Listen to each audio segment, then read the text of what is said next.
Tapi karena live ini, ini akan ada banyak ya silakan para dokter ya. Tapi ada loh yang baru jual motor Harley sama satu mobil. Ih, memang mulut kau Nata, tengok lagi. Yang pasti itu bukan Sunan Kalijaga ya. Bukan. Harley-ku masih ada, mobilku masih ada di garasi itu. Bukan. Aku pakai. Karena harus bayar sisa payment 20M lagi. Coy ya. Ini teman-teman udah tahu belum? Jadi waktu saya bawa si Belo, anjing herderku itu ke pengadilan untuk cari gerombolan Bang, mereka. Bela loh Bang, maksud abang? Anjingku Belo namanya. Ada dulu punya aku, pertama kali aku punya enjongku namanya Belo loh Bang. Kayak kita kesehati deh Bang. Lanjut, Bang. Jadi setelah mereka lihat viral ya, anjing herdernya Sunan itu. Nah, yang dilaporin Doktif itu suaminya beli anjing Doberman rupanya. Iya, saya tengok.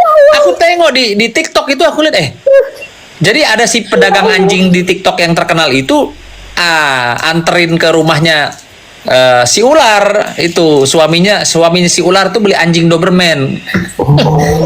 Ya ntar suruh bawa ke PMJ. Pada saat dipanggil suruh bawa tuh Dobermannya ke PMJ, bawain geh. Apa maksudnya?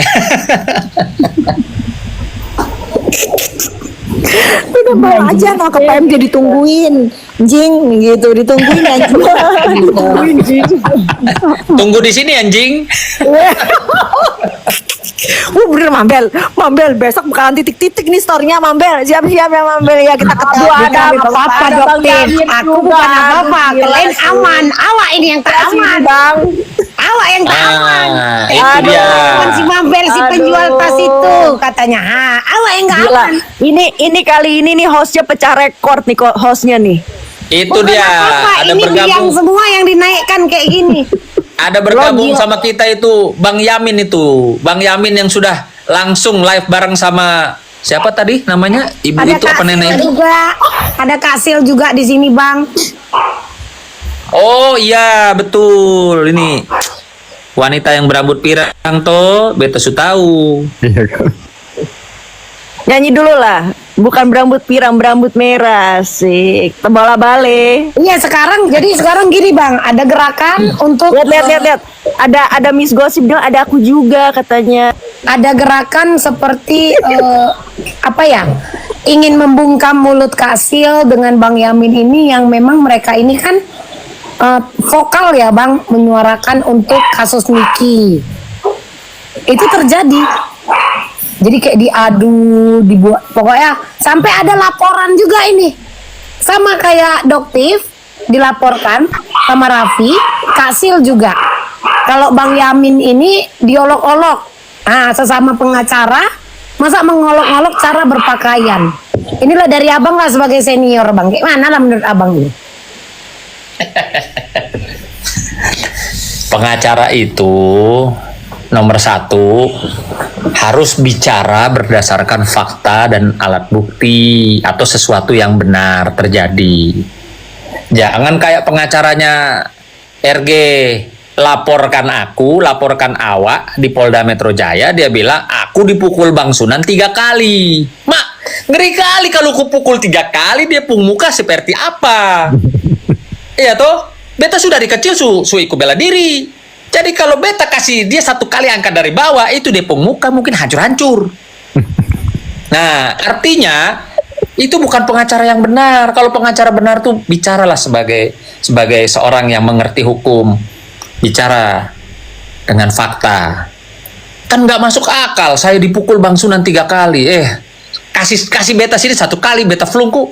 Itu kalau nggak tabola balai itu jangan panggil beta Sunan Iyo, jadi kalau jadi pengacara tuh nomor 1 nggak usah ngomong penampilan dulu lah, ngomong bicara aja dulu yang berbobot, yang keren gitu loh. Jangan bicara hoax. Ini udah kebiasaan hoax sih, udah jadi apa ya, kayak segala sesuatu tuh ya kalau nggak ada dilebih-lebihkan nggak seru mungkin gitu ya. Orang nggak ada yang pukul, dibilang pukul 3 kali. Aduh, gua nggak sabar nanti di panggilan gua sebagai terlapor, gua kasih lihat sama Pak Polisi, saya dari kecil bela diri. Kalau saya pukul orang, ya nggak usah 3 kali Pak, Satu kali aja pasti udah kelihatan seperti apa. Dia Minimal bilang 3 sekali, minimal sekali biru gitu lebam ya bang ya. Ih, Aku tuang mesti alay. kepalan tangan yang minimal kalau sekali pasti itu lebam biru. Ya, ini kalau 3 kali kok nggak ada ya bang ya? Lah, bagaimana orang dia keluar dari ruangan stasiun TV itu sama-sama sama saya kok preskon berhadapan dengan media. Kalau saya pukul dia 3 kali pasti udah hidungnya udah bengkok, matanya udah mata panda, ya kan? Mungkin bibirnya udah tabala. Gimana sih kalau, aduh, udahlah. Gimana Bang Yamin? Betul nggak? Kalau pengacara tuh harus bicara sesuai dengan apa adanya. Jangan ada apanya, ada duitnya nggak kan gitu. Atau ini, cepet dulu bos.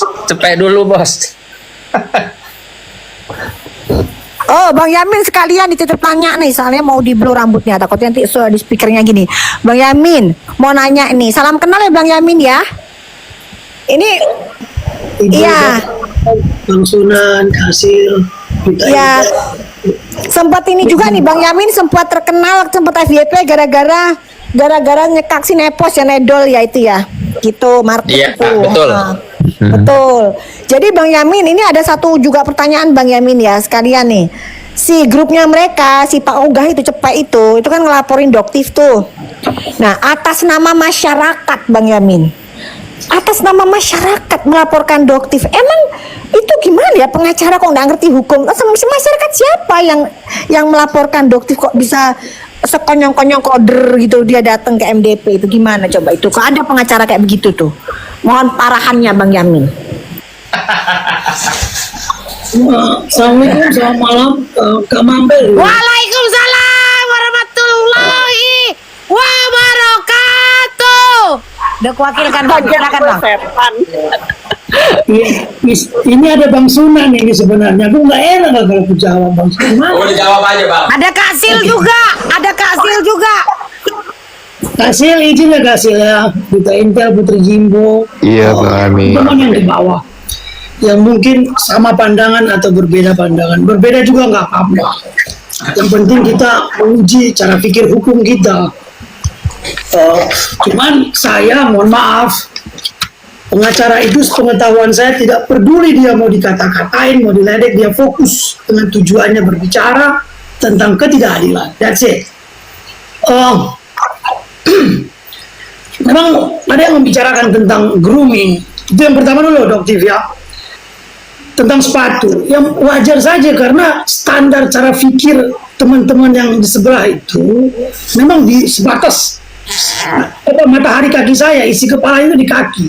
Jadi nggak ada, there's no point to react on that.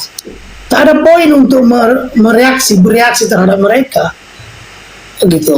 Itu yang pertama. Bahkan membedakan nebis in idem dan nebis in idem in abstrakto aja nggak bisa. Bagaimana mau saya tanggapi secara hukum? Yang kedua tentang pertanyaan Doktif. Izin betul abang saya, idola saya nih Bang Sunan, dari gantengnya dan segala macam, idola benar gitu. Oh, tak terkalahkan dia Bang. Enggak, tapi jujur aja bang, kalau masalah idola memang iya, tapi 15 tahun lalu memang dia ganteng. Kalau sekarang udah agak berkurang. Ini aku ngomong langsung ya Bang Sudan ya. 15 tahun lalu ganteng kali dia. Bang, jangan dulu bang. Silat aja bang. Ini si Mambel ini. Iya, aku nggak tahu yang dilaporkan mereka itu dasarnya apa. Kalau kepidana kah atau karena Doktif bicara di publik kah atau apa? Kalau perihal kritik Doktif itu di sosmed, oh itu diatur di konstitusi kita, di undang apa? Ada satu putusan tahun 2008 ketika diuji undang-undang perlindungan konsumen itu mengatakan begini. Setiap masyarakat memiliki hak untuk mengkritik produk yang overclaim. Jadi subjek hukumnya itu setiap warga negara, mau dia punya ilmu pengetahuan atau dasar ilmu seperti itu atau tidak. Apalagi Doktif yang punya dasar hukum, dasar pengetahuan, dan tidak bisa dikriminalisasi. Nah, saya juga masih bingung yang mananya mereka laporkan atas nama masyarakat. Jadi itu agak aneh menurut saya. Memang Ya, apa ya Bang Sunan ya, Kak Sil ya. Eh, saya memang agak-agak aneh juga sekarang penegakan hukum, lawyer bisa bicara sembarang gitu teman-teman ini. Ini akan kan ada kata Han Kelsen dulu begini ya.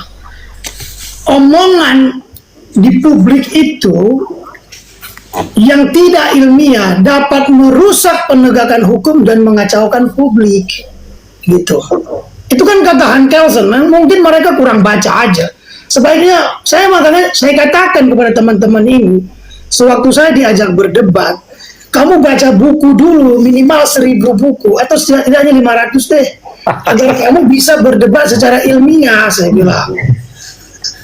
Ya itu aja sih Dok Tivia, saya nggak tahu apa dasar hukum mengkritik produk itu, ada dasar hukumnya.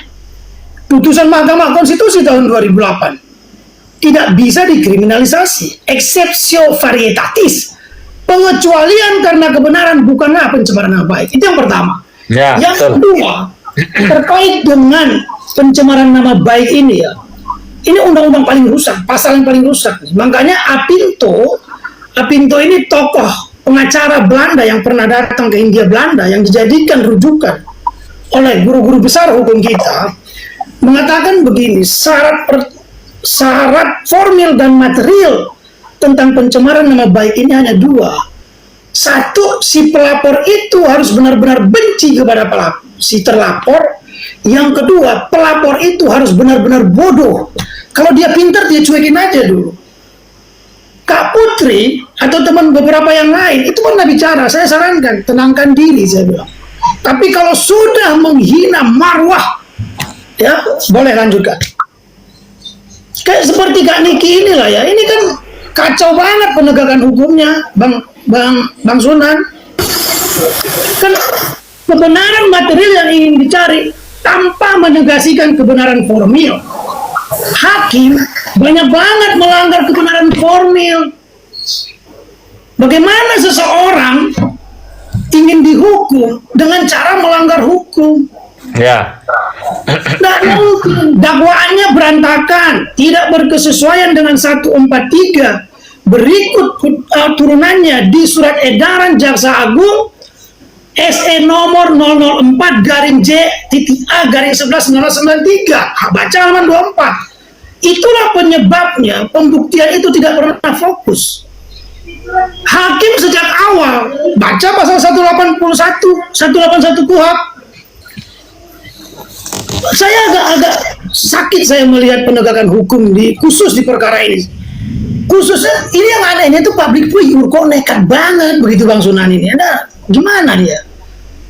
Itu mungkin tentang Kak Niki, Doktif, hanya itu yang bisa saya tanggapin, Doktif. Kalau mereka melaporkan silahkan, itu hak mereka. Mereka punya dasar hukum atau karena kebodohannya. Kalau tidak terbukti lapor balik. 317 KUHP laporan balik. Terima kasih. Betul Bang Yam. Jadi maksudnya saya juga begitu aneh ya, yang soal si Bokir di Medan, justiper. Ini jelas banget loh ya, dia adalah seorang justiper dan dia memasukkan produk yang mengandung merkuroi dari Thailand ke Indonesia. Bahkan itu ada surat resmi rilis dari Singapura kalau produk yang salah satunya yang dia bawa itu ada foto, ada videonya, semua ada rekamannya, dia membeli itu ke Indonesia, jelas banget itu positif mengandung merkuroi dan itu kan pasti membahayakan kan masyarakat. Nah, tiba-tiba dokter dilaporkan hanya karena dia bilang saya kan dokter, dikatakan bukan dokter. Sekarang saya kembali lagi, apakah dalam video tersebut, video yang Doti bikin ya, Doti yang bikin dari videonya dia, apakah dia memperlihatkan dia seorang dokter? Apakah seorang kelakuan dokter bisa menjadi justiper skincare yang tidak ada badan POM jumlahnya ratusan, bukan cuma 10-20, ratusan. Dan itu disita oleh Bea Cukai Kuala Namu, Bandara Kuala Namu. Nah, ini kan sesuatu hal yang lucu. Makanya pada saat di Mabes Polri diadakan gelar perkara khusus, ini luar biasa pertanyaan para penyidik yang di Mabes ya kepada penyidik di Polres Medan. Ada apa dengan kalian? Kok bisa kalian menetapkan orang menjadi tersangka sementara banyak banget prosedur yang dilalui? Ini Bang Yamin sama seperti proses yang terjadi di Polres Jakarta Selatan. Tiba-tiba Mepos mengeluarkan tulisan menyebar hoax kalau Doktif tersangka di 2 kasus. Jadi di Medan, salah satunya di Polres Jakarta Selatan. Nah, pada saat penasihat hukumnya Doktif menanyakan ke penyidiknya bingung. Tidak ada. Doktif tidak pernah menjadi tersangka di Jakarta Selatan. Loh, sementara seorang Mepos, Nedol, Markus, iya kan, nenek rekam, duta klarifikasi, nenek Tabayun, pokoknya sekarang gelarnya menambah-nambah biar besok dia titik-titik dia story-nya ya. Kok bisa tiba-tiba dia menyebarkan kalau Doktif tersangka di Polres Jakarta Selatan? Ada apa di Jakarta Selatan? Coba. Seperti itu Bang Yamin. Ya, siapa si Nevos itu? Kalau itu dikaitkan dengan orang yang bicara dengan saya dulu, memang isi kepalanya nggak ada, ngomong masalah aja gitu. Tapi saya perlu ingat, Abang isi kepalanya nggak ada. ya kan membedakan manusia dengan makhluk, sekedar makhluk. Kalau hanya penampilan yang dipoles, tadi Kak Mambel kan bicara tentang doginya Bang Sunan, itu juga mewah banget makanannya. Betul. Enggak, Sehingga dia bilang tidak ada isi kepalanya. Sementara Bang Sunan tadi tiba-tiba menunjukkan ikan teri. Ah, ini aku bingung ini. Oke. Wah, Mambel bener-bener ya, besok Mambel ditantrumin lah sama Nepos, Loh, Nedol. ini kan aku membicarakan yang kan bener ikan teri kan, Bang? Nah, Betul. ikan teri. Sementara Bang Yamin ikan apa tadi, Bang? Ikan busuk. Bang Sunan mau bilang ikan teri itu, manusia itu, ikan teri itu asin kalau dia mati. Kalau dia di laut hidup nggak asin tuh. Kenapa? Padahal air itu asin kan.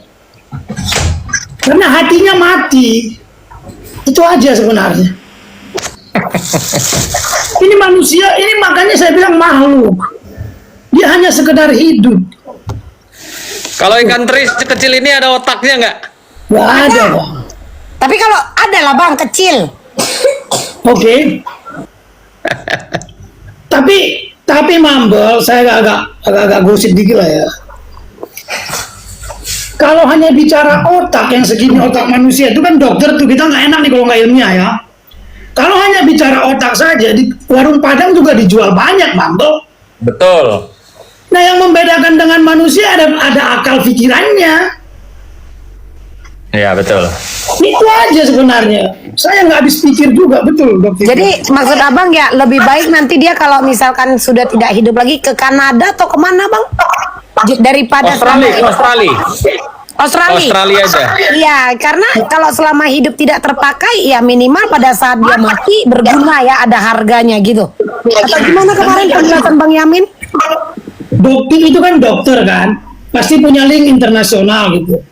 Di luar negeri itu orang mati masih ada yang otak orang luar negeri itu nggak laku karena masa hidup dipakai.